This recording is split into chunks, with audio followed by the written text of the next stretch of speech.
Scientists found 34 chemicals in 90% of preschoolers, many of which are not even tracked by the government. And new data from the National Institutes of Health shows toddlers are now carrying more chemicals than their moms did during pregnancy. I'm Dr. Yvonne Burkart, a PhD toxicologist and mom of two, and I've spent decades studying how everyday exposures affect our health, and I'm passionate about helping parents protect their children from toxins. If your child's sleep, mood, or immunity feels a little bit off, there might be a hidden cause that you have not been told about. This video breaks it down and shows you one small, realistic reset that can make a meaningful difference. Most parents assume toddlers today are safer than ever, but what if that assumption is no longer true? What if kids are actually more exposed than we were? You'd think modern baby gear would be safer than what we had in the 90s, but studies now show today's toddlers carry more chemicals in their bodies than we did back then. A new NIH-backed study just compared the chemical burden in toddlers to their own mothers during pregnancy and found that the kids were more exposed. More exposed than pregnant adults. That's a huge shift. And these chemicals were not rare either. 34 were found in more than 90% of the children that were tested. And 9 of them are not even included in our national chemical monitoring programs. And these aren't industrial workers or farm kids. These are regular households across the country. This data flips a common assumption that regulations are keeping up and that newer products are inherently safer. They're not. So while you'd expect each generation to carry a higher chemical load, the opposite is happening. And that means your toddler's body is processing exposures that weren't even on the radar when you were growing up. So how do these chemicals actually affect our children? And why do some children seem more sensitive than others? Let's say that your toddler suddenly starts having sleep disruptions. So you try a different bedtime routine, maybe putting on some lavender oils, less screen time,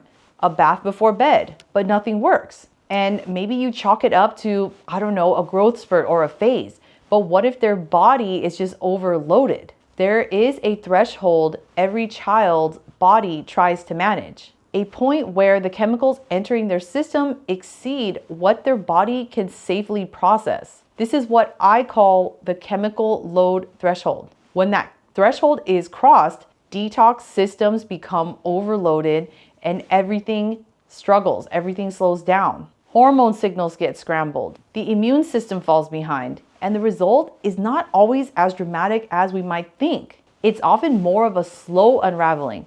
So things like sleep start to break down. Mood might become more volatile, and infections might linger longer, or it takes longer for your child to recover from an infection. And because it doesn't look like one big health crisis, we might dismiss it, thinking, oh, they're just a kid, they're just a toddler. But what's happening underneath is that their body's early warning systems are gradually becoming overwhelmed. Let's say your toddler has a meltdown at daycare, and the teacher may suggest less sugar or earlier bedtimes, but you're already doing all of that. We're quick to pin symptoms on surface level causes. For example, if behavior shifts, oh, it's just a phase. If sleep is rough, oh, it's because of teething or a new nap schedule, or they stayed up a little bit too long the night before. And if the skin flares up, we start reaching for creams without asking why or understanding the root cause. And to be fair, sometimes those explanations are true, but often they're incomplete. And so now a growing body of research links chemical exposure, especially during early childhood development, to behavior, immune resilience, and even how well kids sleep. But the problem is that we can't see the exposure happening. And because symptoms look like typical toddler issues, we don't always connect the dots. While sugar and screens do play a role, invisible chemical exposure often drives the symptoms that you're already trying to fix, which means addressing it can unlock progress where nothing else has worked. And if these chemicals are in our environment, why do kids absorb them so much more than adults? Why are they more affected? Let's say you and your toddler eat the same dinner. Their body actually gets a higher dose just because of their size, their biology, and their behavior. It's so unfair, but toddlers are biologically wired to absorb more. That's because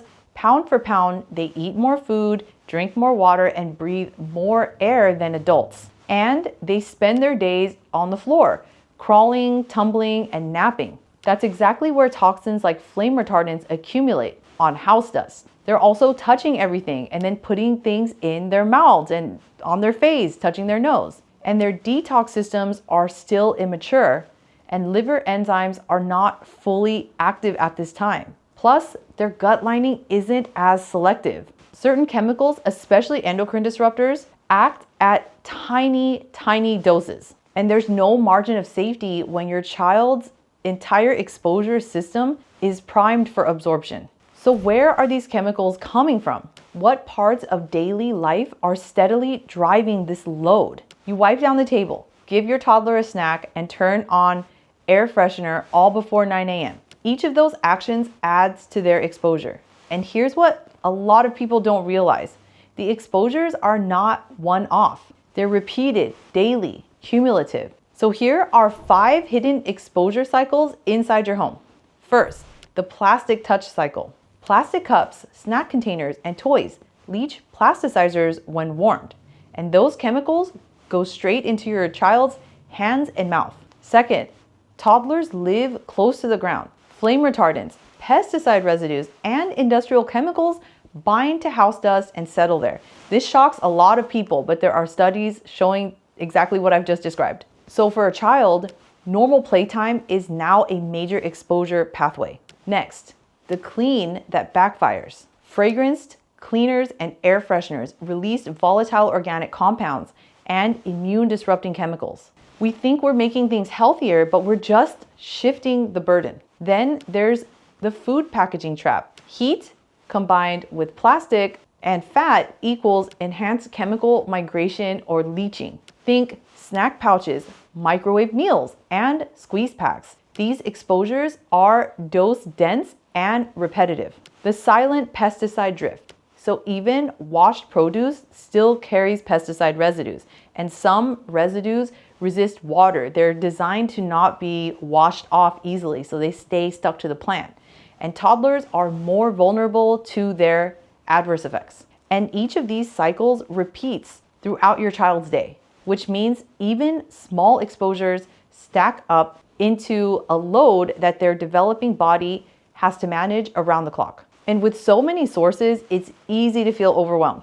But what if one small change could start tipping the balance? You don't need to gut your house. Just swapping one item your toddler uses every day can shift their chemical load. But not all exposures are equal. Some carry more weight than others. And plastic in warm contact is one of the biggest drivers. Look at your child's sippy cups, snack containers, and bowls for hot oatmeal or soup. Because when heat meets plastic, plasticizers like phthalates migrate more readily from the plastic into the food and drinks.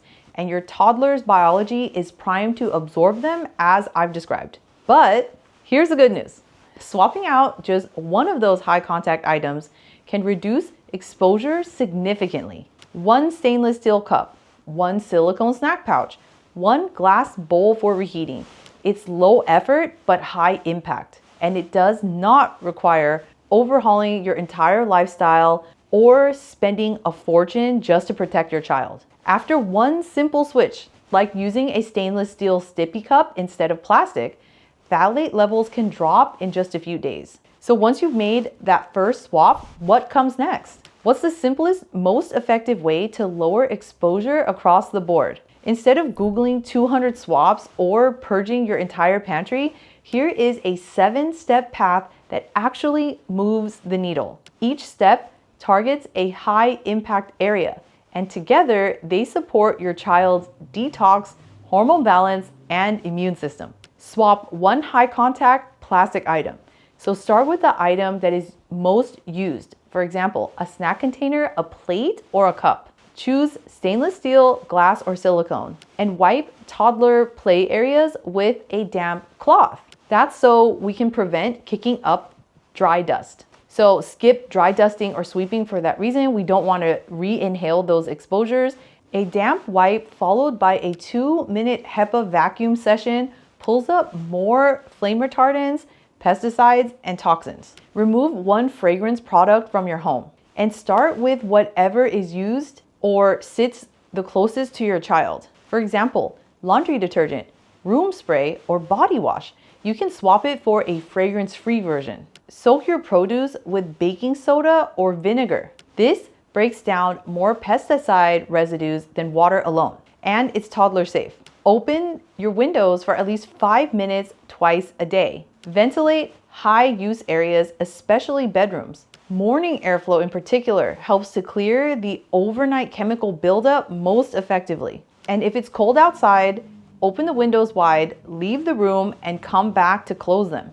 Those few minutes of fresh air make a huge difference. I learned this practice from my German in-laws, and it's known as Luften. Pour drinking water into non-plastic containers, for example, glass or stainless steel, especially for anything that's warm. These reduce exposure and support early detox routines. Wash toys weekly with plain soap and water. You don't need to get a fancy toy cleaner, just plain soap and water, and make sure to rinse well. Focus on the items that your child drags along the floor or puts in their mouth and absorb any antibacterial or scented washes. And when you layer these simple steps together, you're not chasing every possible toxin, but you are targeting exposures that are actually driving and influencing your child's daily load in a meaningful way. So what happens when you actually start doing all of these things? What do parents notice when their child's chemical load starts to drop? Remember that environmental exposures are low dose and subtle, so the impact may not be immediately noticeable. I notice that when I give my kids mostly home-cooked meals instead of packaged foods, they're more calm and they sleep better. And remember, this isn't a cure-all, but when a child's system is no longer overwhelmed, just like an adult, their body has more margin to recover. And what I hear from parents most often once they start adopting these low-tox habits is that their child has a more calm mood, so there are fewer mood swings and less of being wired but tired. They often have more clear skin, so rashes will fade without needing creams, and the children tend to sleep better, deeper and more consistent nights. And some parents also notice more focused playtime, so less bouncing between toys. Stronger immunity is often one that shows up as well, so your child might have fewer colds and recover more quickly. And the home itself changes too, so the air smells cleaner and it feels lighter, no longer bogged down with all those heavy fragrances and chemicals. And of course, laundry no longer carries that artificial fragrance. The nervous system, yours and theirs, both gets to relax. After swapping something as simple as laundry detergent and starting to open your windows regularly, bedtime tantrums can start to vanish, which is amazing. And when you reduce the invisible chemical load that your child's body has been carrying, you give their system the breathing room to do what it was designed to do, which is enjoy life and be a kid. And that's when the shifts that you've been waiting for finally start to show up. So let me know down in the comments which swap you'll be making today. And now that you've seen how a single plastic cup can silently overload your toddler's system, what about the clothes that are touching their skin all day, every day? Watch this next video to discover which popular brands are lacing socks and underwear with hormone-disrupting chemicals, and the simple swaps that protect your child's health without breaking the bank. Thanks again for watching, and I'll see you on the next video.